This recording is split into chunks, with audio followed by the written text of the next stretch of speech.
ये तारीख का एक अजीब तंज है कि जब भी किसी एथियस्ट ने कुरान करीम की किसी आयत का साइंसी गलती यानी साइंटिफिक एरर कहकर मजाक उड़ाया, वक्त गुजरने के साथ मॉडर्न साइंस ने उसी आयत को एक ऐसा साइंसी मौजज़ा, एक ऐसा साइंटिफिक मिरेकल साबित कर दिया जिसने बड़े बड़े साइंसदानों के होश उड़ा दिए। और आज की इस वीडियो में हम बिल्कुल यही देखने वाले हैं। एथियस्ट और क्रिटिक्स अक्सर ये दावा करते हैं कि कुरान करीम में साइंसी गलतियां मौजूद हैं। वो बड़ी खुद एतमादी से ज़मीन की साख्त और इंसानी पैदाइश यानी एम्ब्रियोलॉजी से मुतालिक कुरानी आयात को पेश करते हैं और कहते हैं कि 1400 साल पुरानी किताब मॉडर्न साइंस से कैसे मैच कर सकती है।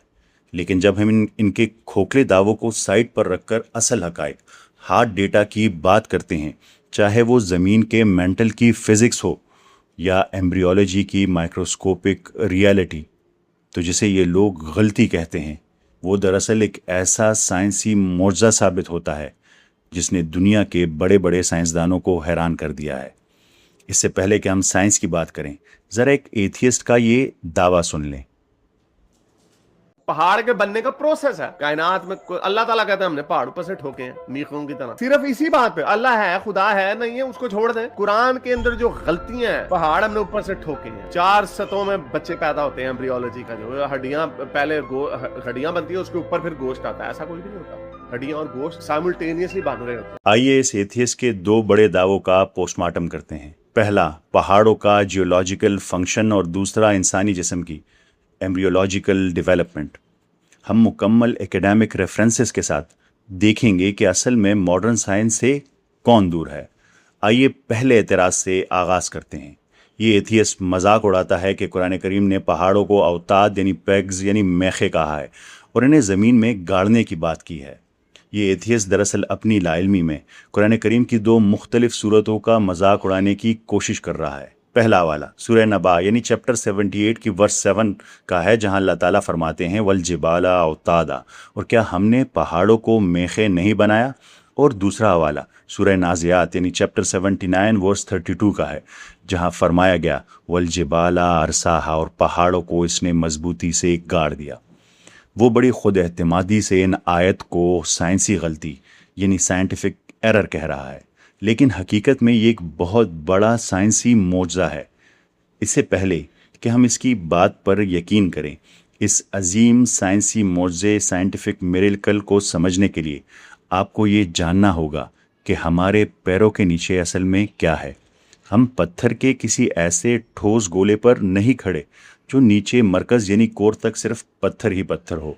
हकीकत में ज़मीन की सतह से इसके मरकज़ का फासला तकरीबन 6371 किलोमीटर है, लेकिन ज़मीन की जो सबसे ऊपर वाली सतह है, जिस पर हमारे शहर, मुल्क और समंदर मौजूद है, जिसे हम लिथोस्फेयर या क्रस्ट कहते हैं, वो हैरतअंगेज़ तौर पर बहुत पतली है। खुश्की पर इसकी मोटाई बमुश्किल 30 से 70 किलोमीटर के दरमियान होती है। अगर हम पूरी ज़मीन को एक सेब मान लें तो ये क्रस्ट सिर्फ इसके छिलके के बराबर है। और इस पतले छिलके के फ़ौरन बाद नीचे क्या है? इसके नीचे तकरीबन 2900 किलोमीटर गहरी एक तह, एक लेयर है, जिसे मेंटल कहते हैं, जिसका ऊपरी हिस्सा एस्थेनोस्फेयर कहलाता है। इसकी कोई ठोस ज़मीन नहीं है, बल्कि दहकता हुआ, पिघला हुआ माया, सेमी फ्लूइड और इंतहाई दबाव प्रेशर में उबलता हुआ लावा, मैग्मा है। चूँकि हमारी ज़मीन की ये पतली क्रस्ट इस हज़ारों किलोमीटर गहरे पिघले हुए लावे पर तैर रही है, इसलिए नेचुरली बहुत अनस्टेबल है। तसव्वुर करें कि एक बहुत बड़ा बहरी जहाज़ समंदर में तैर रहा है। अगर इस जहाज़ का निचला हिस्सा बिल्कुल फ्लैट हो तो समंदर की लहरें और हवा वो जहाज़ डगमगा देगी और उलट जाएगा। इस जहाज़ को डगमगाने से बचाने के लिए इंजीनियर इसके नीचे एक बहुत गहरा और भारी धात का हिस्सा लगाते हैं, जिसे कील कहा जाता है। ये कील पानी के अंदर गहराई तक जाता है और बिल्कुल एक मेख, एक पैक की तरह काम करता है, जो पानी के अंदर ही जहाज़ को एक एंकर फराम करता है, इसे मुस्तहकम और स्टेबलाइज करता है। ज़मीन की टेक्टोनिक प्लेट्स भी लावे के समंदर पर तैरते हुए ऐसे जहाज़ हैं, और पहाड़ इन प्लेट्स के नीचे मौजूद वो बारीक कील या मेखे या पैग्स हैं जो गहराई तक जाकर इसकी तैरती हुई ज़मीन को डगमगाने और उलटने से बचाते हैं। बिल्कुल यही काम पहाड़ करते हैं। मॉडर्न जियोलॉजी ने 19वीं सदी के आखिर में आइसोस्टेसी का प्रिंसिपल दरियाफ्त किया, हमें पता चला कि पहाड़ महज ज़मीन की सतह पर रखे हुए पत्थर नहीं हैं। जिस तरह एक देव हैकल बहरी जहाज़ को समंदर में उलटने और डगमगाने से बचाने के लिए उसके पैंदे में गहराई तक एक बारीक कील लगाया जाता है, जो माया के अंदर ही एक मेख पैक का काम करता है, बिल्कुल इसी तरह पहाड़ के असल और सबसे बड़ा हिस्सा ज़मीन के अंदर गड़ा होता है। अगर हम मुस्तनिद साइंसी हवालों यानी ऑथेंटिक साइंटिफिक रेफरेंसेस की बात करें तो दुनिया की मशहूर तरीन जियोलॉजी टेक्स्ट बुक अर्थ के मुसन्निफ डॉक्टर फ्रैंक ने, जो नेशनल एकेडमी ऑफ साइंसेस के सदर और अमरीकी सदर के साइंसी मुशीर भी रहे हैं, अपनी किताब में वाज़े तौर पर साबित किया है कि पहाड़ महज ज़मीन के ऊपर रखे हुए पत्थर नहीं हैं। वो डायग्राम्स के ज़रिए दिखाते हैं कि पहाड़ों की जड़ें यानी उनकी रूट्स ज़मीन के अंदर गहराई तक धसी हुई है, जो क्रस्ट को मुस्तहकम यानी स्टेबलाइज करती हैं। अगर कोई पहाड़ ज़मीन के ऊपर 1 मील ऊंचा है तो उसकी जड़ें नीचे मेंटल में कई गुना ज़्यादा गहराई तक गड़ी होती हैं। मिसाल के तौर पर journal of geology life sciences की रिसर्च के मुताबिक हिमालय के पहाड़ जिनमें माउंट एवरेस्ट शामिल है, उसकी जड़ें 250 किलोमीटर यानी 155 मील से ज़्यादा गहराई तक मेंटल में धसी हुई है। और बात सिर्फ यहाँ ख़त्म नहीं होती। 2019 में एनबीसी न्यूज़ ने एक तहलका खेज़ दरियाफ्त शायी किया। यूनिवर्सिटी ऑफ कैलिफोर्निया यानी यूनिवर्सिटी ऑफ बर्कले की मशहूर साइंसदान डॉक्टर बारबरा ने ज़लज़लों की लहरों यानी सेस्मिक वेव्स का इस्तेमाल करते हुए ज़मीन के अंदरूनी हिस्सों का बिल्कुल वैसे ही स्कैन किया जैसे डॉक्टर्स अल्ट्रासाउंड करते हैं। उन्होंने हैरत अंगेज़ तौर पर दरियाफ्त किया कि ज़मीन की सतह से 400 मील तकरीबन 640 किलोमीटर नीचे देव हैकल पहाड़ी सिलसिले मौजूद हैं, जिनकी चोटियाँ माउंट एवरेस्ट से भी ज़्यादा ऊंची हैं। ये ज़ेर ज़मीन पहाड़ लावे की सतह के बहाव को कंट्रोल करते हैं और ज़मीन की टेक्टोनिक प्लेट्स को काबू में रखकर एक ज़बरदस्त इस्तेहकाम स्टेबिलिटी फराम करते हैं। इस डिजिटल दौर में किसी के लिए भी कैमरे के साथ सामने बैठकर बग़ैर किसी ठोस रिसर्च या ऑथेंटिक डेटा के कुरान करीम पर तनकीद करना बहुत आसान है। ये नाम निहाद एथियस्ट सती मुतालिया करते हैं, सियाको सबाक को इग्नोर करते हैं और बड़े बड़े दावे करते हैं। लेकिन जब आप तासुब को साइड पर रखकर हकीकत में गहराई में जाते हैं, जब आप वाकई स्टडी और रिसर्च करते हैं, तो आप पर ये हैरत अंगेज़ राज खुलता है कि जिसे ये लोग अपनी कमिलमी में गलती समझकर मजाक उड़ा रहे हैं, वो दरअसल कुरान करीम का एक अजीम व शान साइंस ही मौजज़ा है। यही वजह है कि कुरान करीम अंधे तकलीद की अकीदे की बजाय बार बार इंसान को गौर व फिक्र डीप रिफ्लेक्शन की दावत देता है। कुरान करीम बार बार पूछता है, अफला यतफक्करून, क्या तुम गौर नहीं करते? और तारीख़ गवाह है कि जिसने भी हक़ की तलाश में इन दावों पर गौर व फिक्र किया वो हैरान रह गया। इसकी सबसे मुस्तनिद और ताकतवर मिसाल जर्मनी के नामवर जियोलॉजिस्ट डॉक्टर एल्फ्रेड क्रोनर है।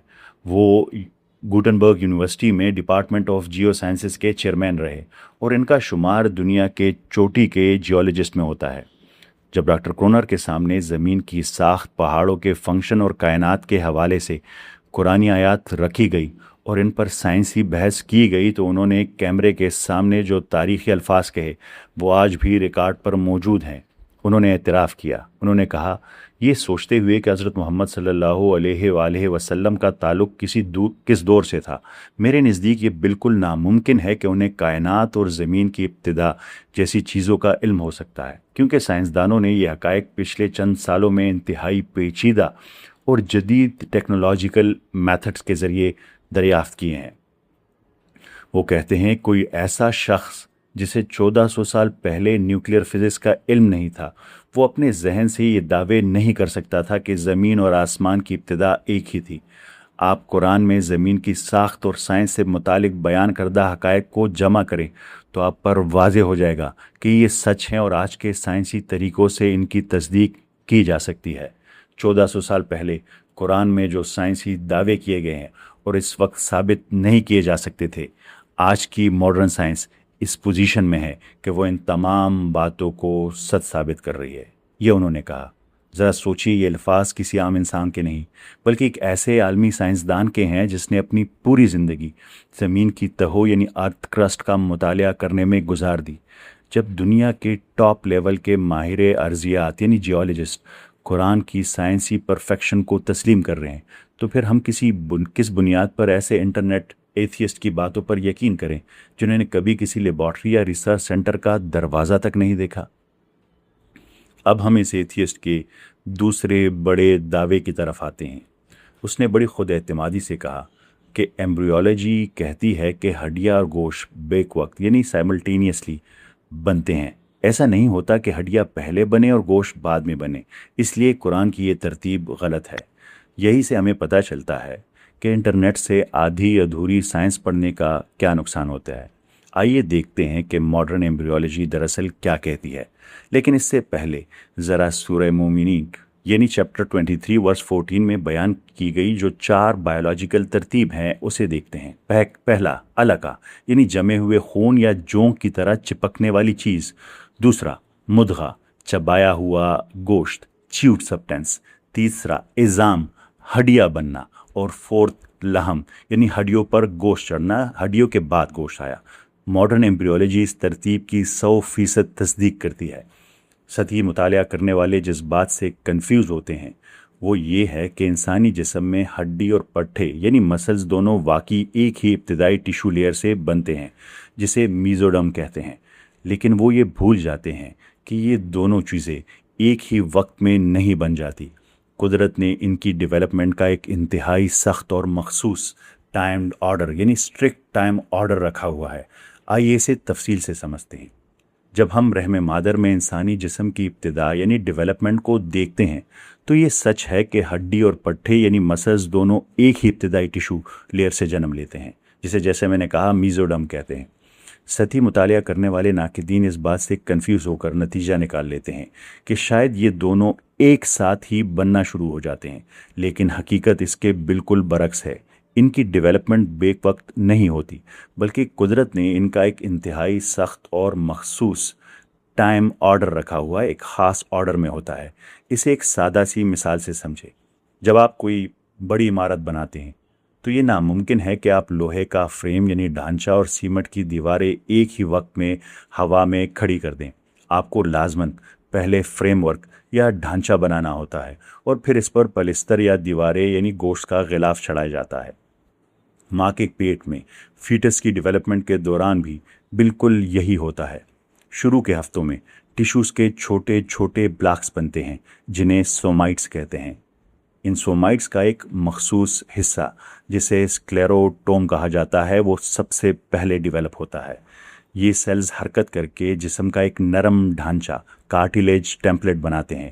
یاد رکھیں اس وقت تک گوشت یا مسلز کا نام و نشان نہیں ہوتا، یہ ابھی سخت ہڈی نہیں ہوتی بلکہ ہڈی کا یعنی ایک نرم قسم کی ہڈی ہوتی ہے۔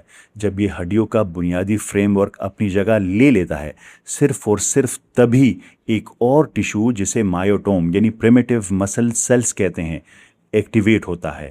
یہ مسل سیلز حرکت کرتے ہیں اور اس پہلے سے موجود نرم ہڈی کے ڈھانچے کے گرد لپیٹنا شروع کر دیتے ہیں۔ بایولوجی کی زبان میں یہ مسلز واقعی نرم ہڈیوں کو پہنائے جاتے ہیں۔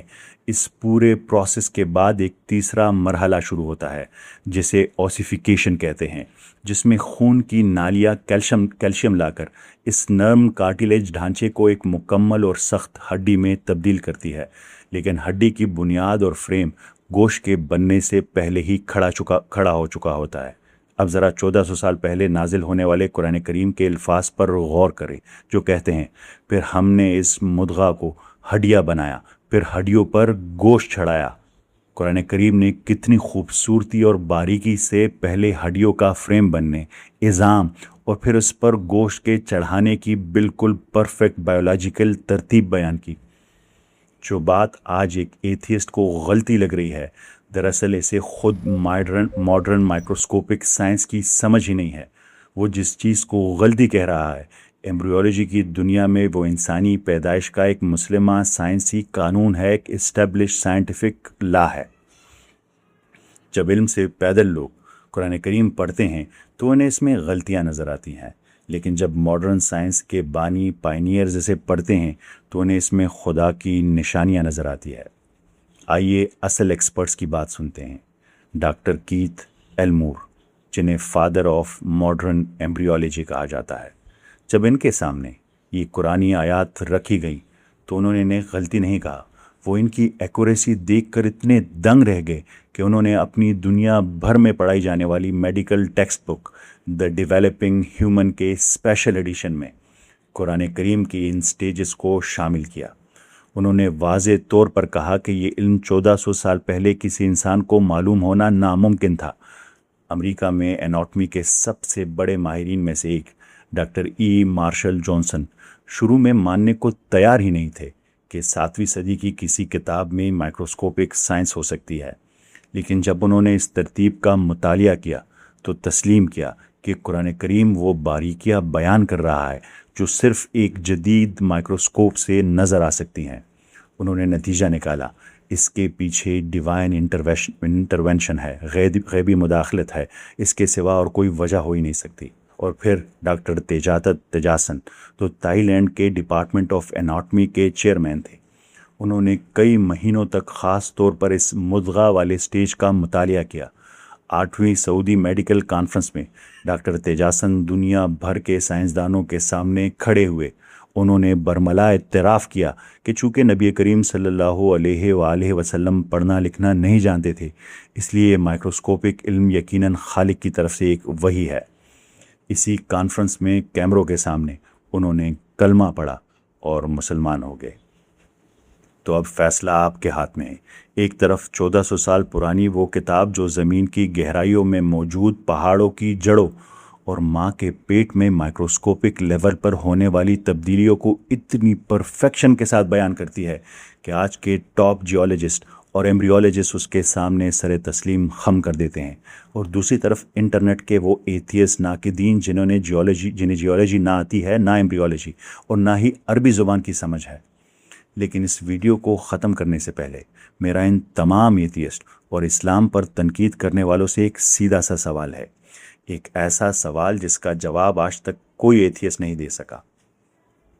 اگر آپ کے بقول قرآن کریم خدا کا کلام نہیں ہے تو پھر مجھے صرف اتنا سمجھا دیں کہ 7ویں صدی کے عرب کے صحرا میں ایک ایسے انسان نے جس نے دنیا کے کسی استاد سے پڑھنا لکھنا نہیں سیکھا تھا، جس کے پاس نہ کوئی الٹرا ساؤنڈ تھا، نہ الیکٹرون مائکروسکوپ تھا، اور نہ ہی زمین کے اندر جھانکنے والا کوئی سیسمک ایکوپمنٹ تھا، اس انسان نے انسانی جسم کے مائکروسکوپک سیل ڈیولپمنٹ کا پرفیکٹ سیکوینس اور زمین کے 1400 میل نیچے تیرتے ہوئے لاوے کو کنٹرول کرنے والے پہاڑوں کی جڑوں کا نقشہ اتنی 100% ایکوریسی کے ساتھ کیسے کھینچ دیا؟